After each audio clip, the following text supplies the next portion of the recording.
အားလုံးမင်္ဂလာပါကျွန်မအချမ်းပါအခုကျွန်မမျှဝေပေးမယ့်အကြောင်းအရာကတော့ပကြီးအနုပညာရှင်တစ်ယောက်အနေနဲ့ဒီအနုပညာကိုဝါသနာကနေအလုပ်အကိုင်းစီးပွားရေးအဖြစ်ဘယ်လိုပြောင်းလဲသွားမလဲဆိုတာကိုမျှဝေပေးသွားမှာဖြစ်ပါတယ်အဲ့လိုဝါသနာကနေအလုပ်ကိုင်းစီးပွားရေးအဖြစ်ပြောင်းလဲဖို့အတွက်က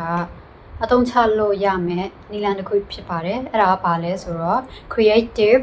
proof framework ဖြစ်ပါတယ်ဒီ framework ကအစစ်၄ဆင့်ရှိပါတယ်ပထမအစစ်ကတော့ B blueprint ဆိုတဲ့အိမ်မက်နဲ့ plan ရေးဆွဲခြင်းဖြစ်ပါတယ်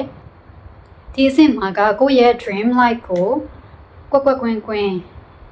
မြင်အောင်ကြည့်ပါဒါကကျမတို့အလကားရတဲ့အရာကစိတ်ကူးရင်မှုပဲဖြစ်ပါတယ်ကျမတို့ဖြစ်ချင်တဲ့ဘဝသွားချင်တဲ့လမ်းကြောင်းဘလို့အနုပညာရှင်မျိုးဖြစ်ချင်လဲဘလို့လူတွေနဲ့အလုပ်သွားလုပ်ချင်လဲဘလို့ပတ်ဝန်းကျင်မှာအလုပ်လုပ်ချင်လဲ plan ဘလို့ချမလဲအစရှိတဲ့ဖြစ်တွေးကြည့်ပါအရေးကြီးဆုံးကတော့သူများရဲ့အကြိုက်ကိုမလိုက်ပဲနဲ့ကိုတကယ်စိတ်လှုပ်ရှားစေတဲ့အရာကဘာလဲပြီးရင်အရင်ကအနုပညာရှင်တွေဝင်ငွေရှာနိုင်တဲ့လမ်းကြောင်းတွေ market တွေကိုလေ့လာကြည့်ပါဒီလေ့လာယုံနဲ့မရက်လိုက်ပဲနဲ့စားလုပ်ဖို့ကတကယ်အရေးကြီးဆုံးဖြစ်ပါတယ်ဥပမာ packaging illustration book publishing animation TV game stationery own product art teaching art content creation စတဲ့ market တွေကိုလေ့လာကြည့်ပါဒါပေမဲ့ပထမဆုံးလုပ်တဲ့အချိန်မှာဆိုရင် market တစ်ခုကိုပဲ target ထားဖို့အရေးကြီးပါတယ်ဒုတိယချက်ကတော့ R render ဆိုတဲ့ market အတွက်အနုပညာဖန်တီးခြင်းပဲဖြစ်ပါတယ်ဒီအဆင့်မှာကိုတကယ်ရွေးချယ်ထားတဲ့ market မှာ product ထုတ်လုပ်ဖန်တီးဖို့ပဲဖြစ်ပါတယ် market research လုပ်တဲ့အခါမှာဒီ market မှာဘာတွေရောင်းနေလဲဘယ်လို color palette တွေသုံးနေလဲဘယ်လို design လဲဘယ်လို style လဲအစရှိတဲ့ဖြစ်ပေါ့နော်ဥပမာအဝတ်ဆိုင်တွေဆိုမှလည်းဘယ်လို design တွေ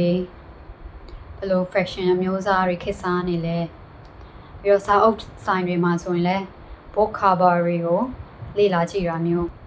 နောက်တစ်ခုကတော့တကယ်အရေးကြီးတာက research လုပ်တဲ့နေရာမှာပဲမရက်လိုက်ပဲနဲ့ကိုသိထားတဲ့အရာတွေကိုတကယ်လက်တွေ့မှာအသုံးချပြီးတော့စတင်လှုပ်ဆောင်ခြင်းကအရေးကြီးဆုံးပါပဲကိုသိတယ်တတ်ထားတယ်ဆိုပြီးအသုံးမချပဲနဲ့ဒီတိုင်းနေလိုက်မယ်ဆိုရင်ဘာမှအလုပ်ဖြစ်မှာမဟုတ်ပါဘူးပြီးတော့ကိုပြည့်စုံမှလုပ်မယ်ဆိုရင်လည်းဒီတက်ပြည့်စုံတော့မှာမဟုတ်ပါဘူးတကယ်ပြည့်စုံတဲ့လူတွေကသူလေ့လာသင်ယူထားတာကိုအသုံးချပြီးတော့မပြတ်လှုပ်ဆောင်ပြီးတော့အမှားအနေသင်ခန်းစာယူပြီးတော့တိုးတက်သွားတာဖြစ်ပါတယ်ပြီးတော့ market တစ်ခုမှာ portfolio အနည်းဆုံး3ပုံ5ပုံရှိထားဖို့လိုပါတယ် Okay နောက်တစ်ခုကတော့ evaluate ဆိုတဲ့ပြန်လည်သုံးသပ်ခြင်းပဲဖြစ်ပါတယ်ကိုလေ့လာထားတဲ့ market ကိုအသုံးချထားတဲ့ပုံစံကနေပြီးတော့ပြန်လည်သုံးသပ်တာဖြစ်တယ်ဒီအဆင့်မှာကိုလုပ်ထားတဲ့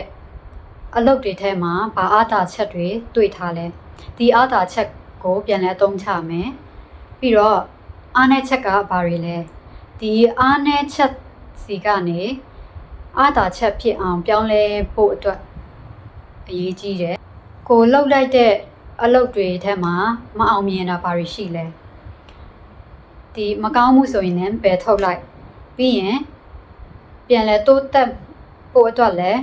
ပြုပြင်လောက်ဆောင်သွားဖို့လိုတယ်ပေါ့နော်ဒီတုံးတက်တဲ့အဆင့်မှာဆိုရင်လည်းတချို့လူတွေကစိတ်သက်သာသွားတတ်တယ်ဒါက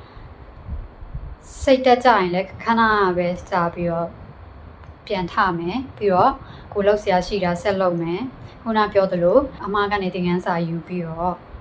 ဒီထက်ပိုကောင်းအောင်လှုပ်ဆောင်သွားဖို့ပဲဖြစ်ပါတယ်နောက်ဆုံးတစ်စိတ်ကတော့ walk the process ဆိုတဲ့လုပ်ငန်းစဉ်ကိုထပ်ခါတလဲလှုပ်ဆောင်ခြင်းပဲဖြစ်ပါတယ်